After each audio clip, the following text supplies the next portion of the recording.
Hello. I hope this finds you well. It's been a while, I know.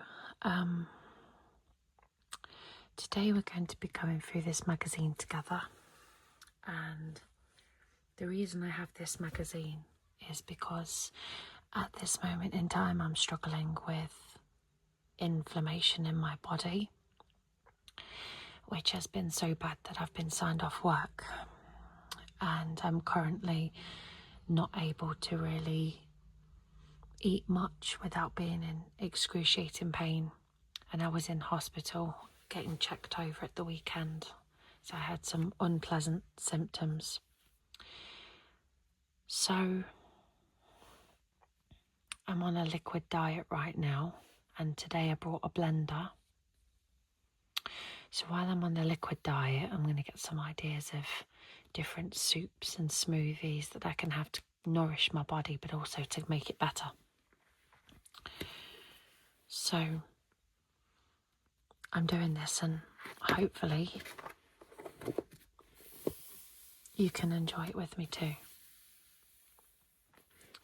Because I've been signed off work, I am concerned about how I'm going to get through these next stages. I've not been able to work. My partner does work, thankfully, but we are a two-age family and I am slightly worried. So if you can support me by just watching this video and liking it and commenting it for the algorithm, I'd really appreciate it. So thank you. So let's zoom in a little bit here. I'm going to show you this. So, while inflammation is essential for targeting danger, the inflammatory response can be triggered even when there's no threat, causing discomfort and pain throughout the body. And I find that very, very true. And we're going to explore that together. So, there we go. I'm going to fold the pages so that you can see each one. What is inflammation? Get to know your body's second line of defense, how it affects the body, the causes, the diagnosing.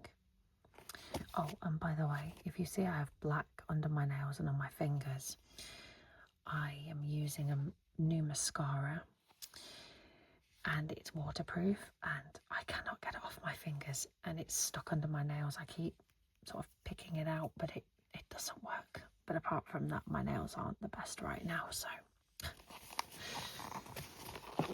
I need to take, I think, more biotin. So here we are.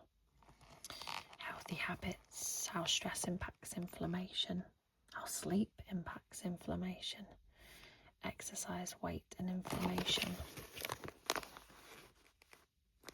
Switch to an anti-inflammatory diet, making good food choices, cooking methods to reduce inflammation, common inflammatory foods, food swaps, diets, inflammation fighting foods, nutrients, and then we've got some different, I won't probably show all them, that's my favourite by the way. Let's go.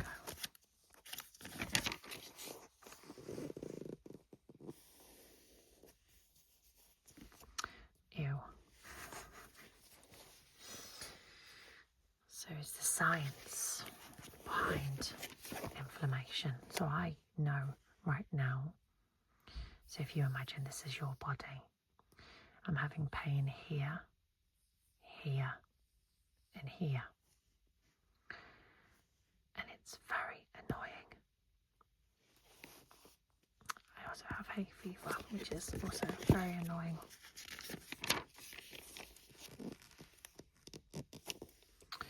Swollen, painful, hot. These are some of the telltale signs of inflammation. When a part of your body is inflamed, the experience isn't pleasant, but this reaction is an essential act of defense. It is your body's way of repairing damaged cells, fighting invading cells such as bacteria and viruses to prevent them from turning into life-threatening infections. Most people are extremely familiar with how inflammation presents itself, whether that's a cut on a ring on a finger, quickly becoming swollen, red and uncomfortable to touch, or the enlarged or bruised limb that swells shortly after a bone breakage. But what exactly is happening at a cellular level? I'm not going to read all this, but I'm going to show you this. So what happens? When an object cuts through your skin, the depth determines how much damage is sustained and how great the inflammatory response needs to be. The skin makes up 15% of your body weight. That's crazy, isn't it? So if you ever start thinking, oh goodness me, 15% of your body weight is actually skin, which is interesting, isn't it? Wounds provide a gateway for bacteria to enter the body. So, the cells that come into contact with dangerous bacteria release a chemical like histamine. So, like if you ever get stung by nettles, you'll get a histamine response. In response to this, the blood vessels enlarge to increase the volume of blood cells being pumped to the area. Swelling or bruising around the injury begins within half an hour of the skin being pierced. Signals called vasodilators loosen the endothelial cells, that line the walls of our blood vessels. That makes it easier for phagocytes to pass out of the bloodstream. As the phagocytes engulf pathogens and infected cells, they encourage now healthy skin cells to be produced. The damaged cells become replaced by healthy cells, and the swelling around the wound gradually lessens until completely healed. It's interesting, isn't it? The impact of food. So it's kind of common knowledge that if you eat garbage 24/7, you're going to probably have some form of inflammation. Gluten is something that I'm being tested for right now. Whether I have an allergy like my mum, I hope not, but I do feel better when I don't eat it. Psoriasis. Did you know that psoriasis is actually a symptom, not a problem? Although it is a problem, but it's actually a symptom of inflammation. Inflammation of the brain is encephalitis, arthritis. You notice it all ends up in is. It can make people be in a lot of pain. I have that in my knees, sadly. I have bad knees like my mum and dad. How inflammation affects the body, from our outermost layers to our most protected organs. I mean, if you like to, you're welcome to pause to read this. But breaking the blood-brain barrier, there's not many things that can actually do that, which is because it's designed to stop pathogens getting into the brain, because obviously the brain is something that we absolutely need. But the swelling, if you tear a muscle, you're going to have swelling and repairing. So some inflammation is good, like if you're exercising and you actually hurt yourself exercising, it would come back stronger, wouldn't it, your muscles? So, but it's more the bad inflammation, So obviously if you've got weight problems, I'm going to just move myself a little bit because I've got pins and needles in my legs. So obviously if you've got inflammation from obesity, there's going to be a lot of pressure, isn't there, on your on your organs, your muscles, your tissue to, survive, essentially. So chronic inflammation can increase with weight gain.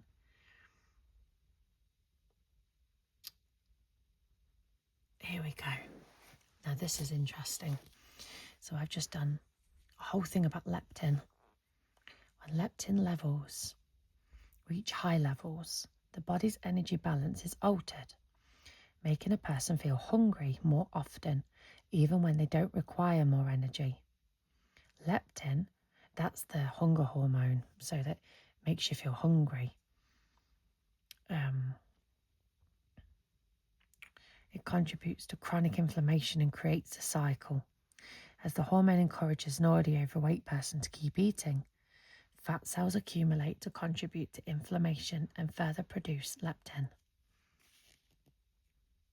I tell you something, when I was borderline obese, and I'm talking 2011, I lost it, but from 2009 to 2011, I was severely overweight, and I remember being in pain all the time, constantly hungry, and thinking, I just need to starve myself, I need to stop eating. And I remember that, and I was told about leptin, and that was the key to me losing weight, sorting out the hunger hormone. Okay, dermatitis. So my daughter, my eldest daughter, has contact dermatitis, and she got it on the back of her neck, and it was actually a shampoo that we were using that her body just did not like. Human breast milk contains anti-inflammatory properties and proteins.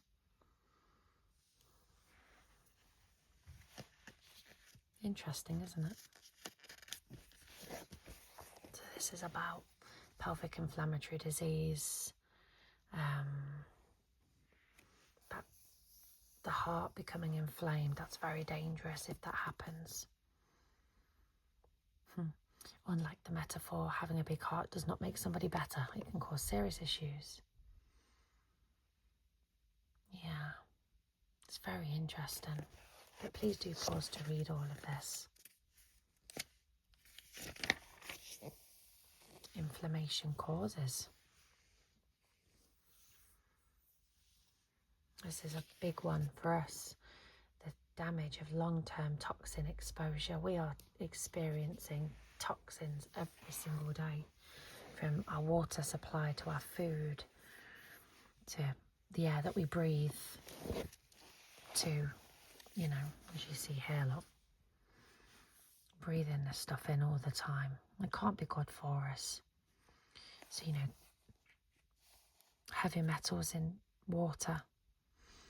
We have to filter our water quite heavily. We live in a very, very hard water area, which is full of toxins, and it's not nice.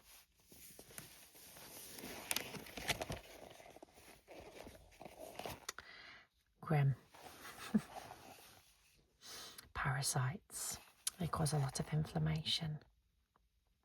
Mosquitoes, my poor partner, I mean, touch wood, I have never in my 34 years of life been ever bitten by a mosquito. However, they love my soon-to-be husband's. They really do. They love his blood, and I do feel awful for him. He constantly gets bitten. It's not very nice looking, is it? Tapeworm.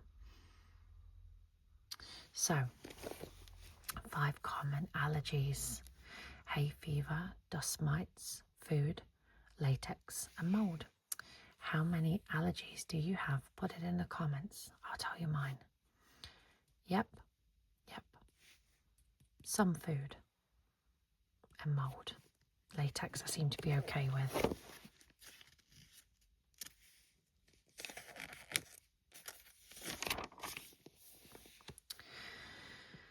Okay. Fertilizers are one of the worst toxins ever. If you can buy organic, buy it. They're making it very difficult for us to get hold of that now, but apples in particular, they soak up pathogens and things. It's not nice. Foods to reduce inflammation and stuff, so that's always helpful.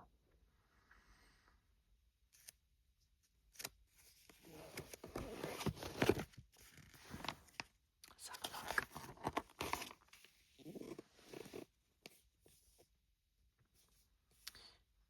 inflammation can play with hormones, and declining estrogen levels in women can cause inflammation. We women go through a lot. Fat tissue. Lovely. The importance of a good night's sleep. Do you get enough sleep? Who gets enough sleep, seriously? When you become unwell, you have the constant urge to sleep. And that is true, because I'm going through that right now. When you wake up from a deep sleep, your mind is clearer. That's true. Diagnosing inflammation. So I'm going through this right now.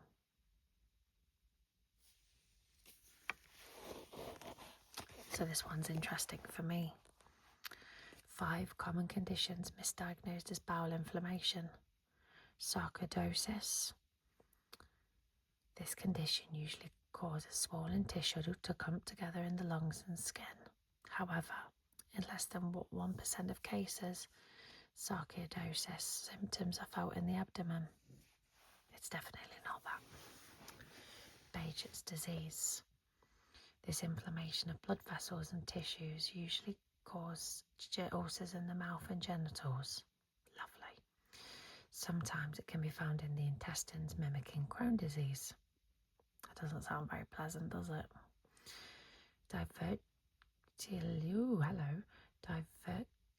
Diverticulitis has similar symptoms to ulcerative colitis and produces inflamed pouches along the intestinal wall, instead of ulcers seen in ulcerative colitis.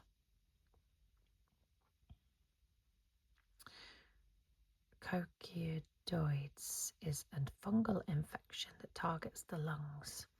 It isn't associated with the intestines, but it can be misdiagnosed as irritable bowel disorder when it infects them. Campylobacter.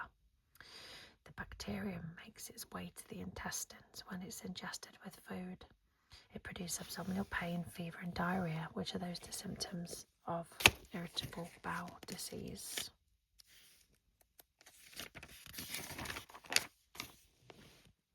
Ouch. Ouch.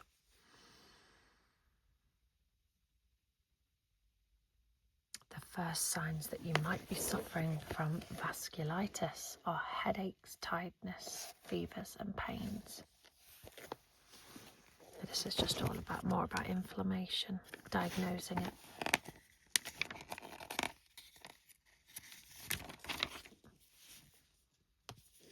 What does it say here? The first signs of heart inflammation can be picked up by doctors after listening to your chest with a stethoscope. Jaundice in the eyes indicates liver inflammation. When my dear father-in-law was alive, he had jaundice from cancer, and I'll never forget how yellow his eyes were and skin. It broke my heart. Absolutely broke my heart.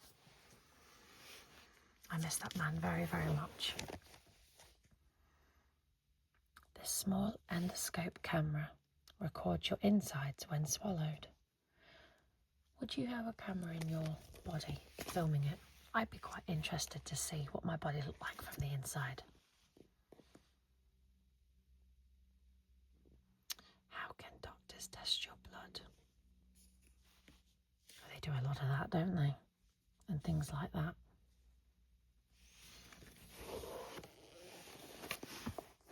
I thought when I first looked at this, they were worms in your brains, but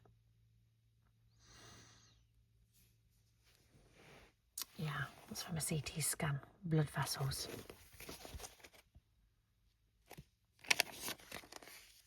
Lifestyle. Hello, healthy habits. Goodbye, inflammation. So this is all the positive stuff now.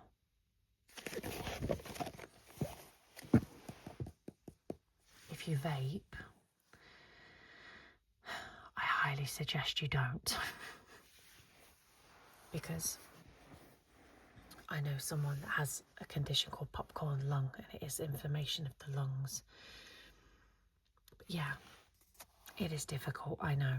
I used to smoke cigarettes years ago, and giving up is really hard, but I do honestly say go cold turkey. It's the best thing I did.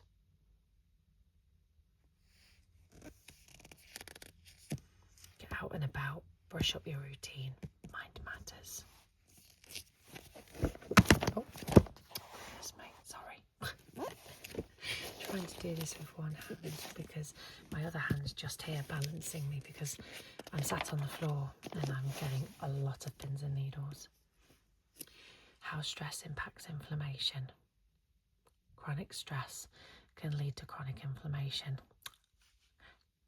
Yeah, I get that very much. Signs of stress. This is the bit I want to read to you.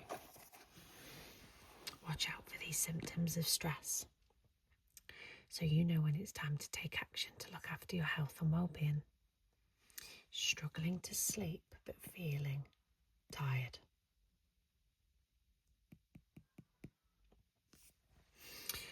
Stress can make you exhausted, and yet often sleep doesn't come easy, especially if you're worrying about switching off. You know, I usually work evenings and I come home and I get in bed and I can't switch off. I keep thinking to myself, what if I've done something wrong at work? What if this happens? What if that happens? You know, what if I left the door unlocked when I know I didn't? And what if I didn't cash up properly? What if this happens? And I tell you something, I've lost a lot of sleep doing that. And I'm in this position now, and I think to myself, I don't need to worry about that. It's okay. Feeling overwhelmed, that's every day for pretty much my entire life. Eating or drinking more or less, being snappy or irritable, and avoiding usual activities. I procrastinate a lot because of stress. I have about 1 million phone calls to make today, and I'm doing this instead, so unless you take steps to reduce your stress levels, the body doesn't stand a chance to return to its normal, calm state. That helps going outside. When I'm at work, I go in the fridge. I go in the walk-in fridge. It does help, trust me. Cold air, it shocks the body, and then you feel better. I also write a diary, which is this one. My daughter penciled on that one. And this is my gratitude journal. I won, I conquered. Some nice things. What am I grateful for every day? And then this is my journal, but I'm not going to show you that, it's personal.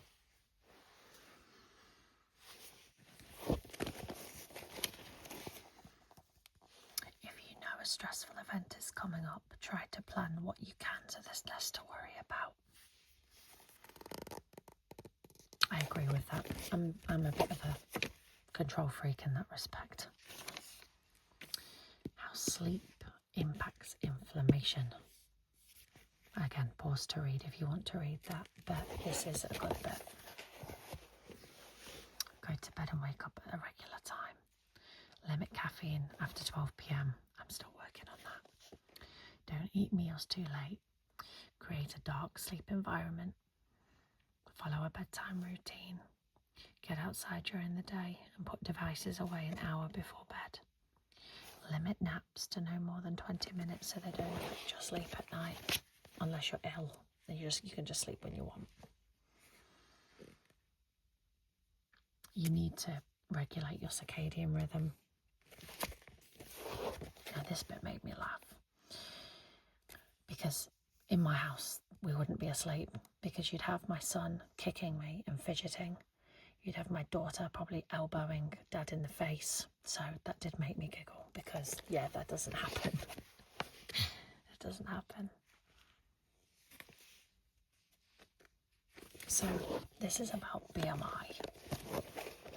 I think BMI is a scam because everybody is different and every body is different. I'm classed as overweight, but yet I don't look overweight, if that makes sense, because I'm exceptionally tall, so I can carry it well. But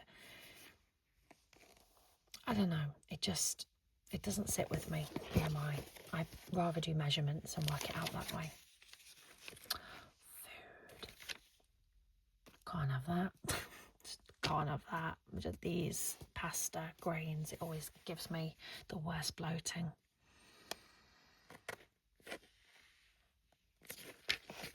An anti-inflammatory diet. I did not agree with this at all. I was like, absolutely not. Healthy fats and oils are key, especially olive oil in particular. You know, grains not so much. They're not exactly healthy, are they? Good food choices. So we've got the Dirty Dozen. Please pause to read this, because this is about pesticides in food. Like I said earlier in the video, these are your Dirty Dozen. So get yourself organic in these. Now, it's very hard in the UK to get organic strawberries unless you grow them yourself. So that's what I'm going to be looking at doing next year, definitely. And kale as well. And peppers. They're my favourite. And these are the not so much, like, so if you've got an avocado and it's not organic, it probably doesn't have that much on, because the pesticides can be sprayed on them, but it generally doesn't really absorb them. Cooking methods to reduce inflammation. Honestly, cooking in butter and ghee has been a game changer for me. Common inflammatory foods. Sugar. Which one would you have? That's the fourth one. I think that looks grim, but there we are. If I could choose one, I would probably go for that one or that one, the chocolatey ones. So sugar, ultra processed foods, takeaways. It's okay to have one from time to time. Cooking oils. Avoid. This makes me laugh so much. The oils that are the highest in omega-6 are canola oil, terrible for your health. Sunflower oil, terrible for your health. Corn oil and soybean oil, all terrible for your health.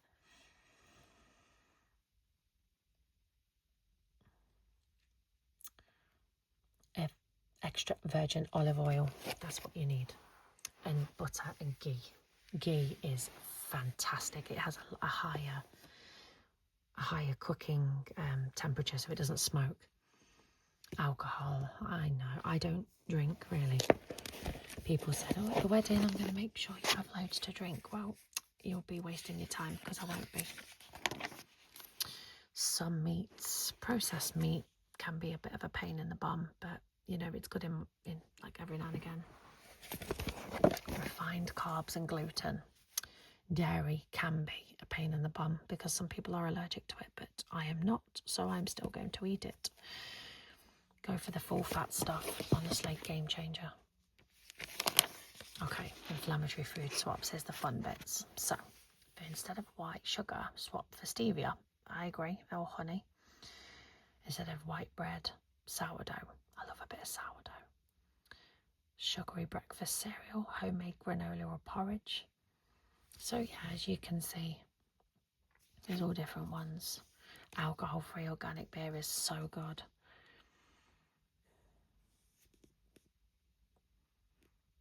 You can get alcohol-free beer, wine now too. And then it's like this side, the 80% dark chocolate is lovely. As I personally melt it with some stevia and then harden it in the fridge, and it tastes like that. It's sweeter, because 80% is very, very bitter. So if you don't like bitter, mix it with some stevia or honey, and you've got a nice tasty treat. Elimination diets. That's what I've been doing. Keto diet. It is a horrible diet to follow the only problem with keto is that you struggle with anti-inflammatory style foods, and also you don't get enough fibre in your diet, so you know it can cause problems. Mediterranean diet I do swear by, and the elimination, so I'm not eating gluten right now. Intermittent fasting, oh my goodness, this has been a game changer for me. I can do a 24-hour fast and I don't get hungry anymore, so that makes me happy. Blood sugar diet, vegan and vegetarian diets, not for me, but it's okay. Top 10 fighting foods, so fruits, variety of vegetables. This is all simple stuff, isn't it? Oily fish, I don't like sardines and stuff like that, not for me. Whole grains, I think buckwheat, yes, definitely. Beans, not for me at all. I do not like beans, absolutely not. Ugh, no. Haricot beans make me gag, I don't like them. Yummy pistachios, cashews, all those are my favourites. I could eat them all day. Seeds, pumpkin seeds are my favourite.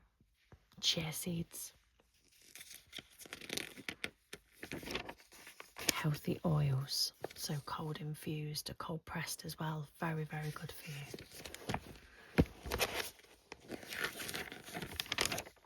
Tea. Love a herbal tea, me. Not keen on black tea. I'll drink a tea. I'm British. It's kind of ingrained in my genetic code. So, let me zoom out a little bit. I can tolerate tea, but I do prefer things like this. Herbs and spices. I do like a lot of them. Nutrients.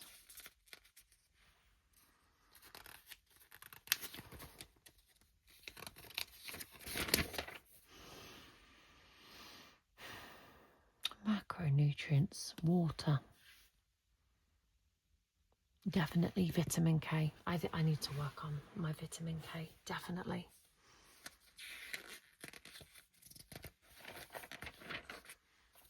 So some recipes there. Lighter Thai green curry. Chicken and almond tray bake. Lentil dal. Cauliflower and lentil curry. That does look nice. Prawn broth. I love king prawns. Does anyone else? I love them. Where I work, we do a king prawn starter. And it's on like a chili broth. I love it so much. I do have that a lot. Yummy. Smashed avo with soft-boiled eggs. I have mine with poached eggs and maybe sometimes a bit of chorizo perhaps. Spicy red pepper and lentil soup. Lemongrass and ginger chicken. Mediterranean chicken. Sweet potato, squash and lentil. Mixed mushrooms and spelt. I eat garlic a lot. I do like garlic. Keeps the vampires away. Mackerel, not for me. Waldorf salads. Sounds nice. New potato and salmon salad and blueberry muffins. Yummy. They do look good. Raspberry polenta cake. I do like this. My sister-in-law makes one of these and she's from the Ukraine and she makes a polenta cake and oh, it's incredible. Absolutely love it. And then we have it with a bit of cream. It's so good. Gluten-free banana bread with Greek yogurt icing. Summer fruit roulades. That looks nice. It's making me hungry looking at these. Chocolate chip tahini cookies. Orange fairy cakes. dairy-free and gluten-free elderflower cheesecake. Now then, my mum is gluten-free. I'm going to send her that. I think she would like that very much. Yeah, I'm going to make her that, I think. Raspberry and coconut ice cream. Yummy. And that is the end of that. These are all different ones you can get.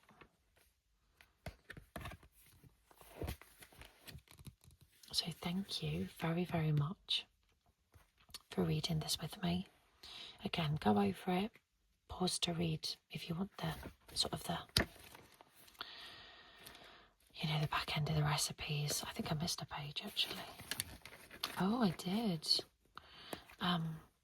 Baked sweet potatoes with cavolo nero and almonds, and lentil dal with charged courgettes. I think I read that one. Oh, I don't know, but I did know. But you watching this has supported me, and hopefully I'll be able to do more of these with you. So thanks so much, guys. Until next time, all my love. Take care. Bye-bye.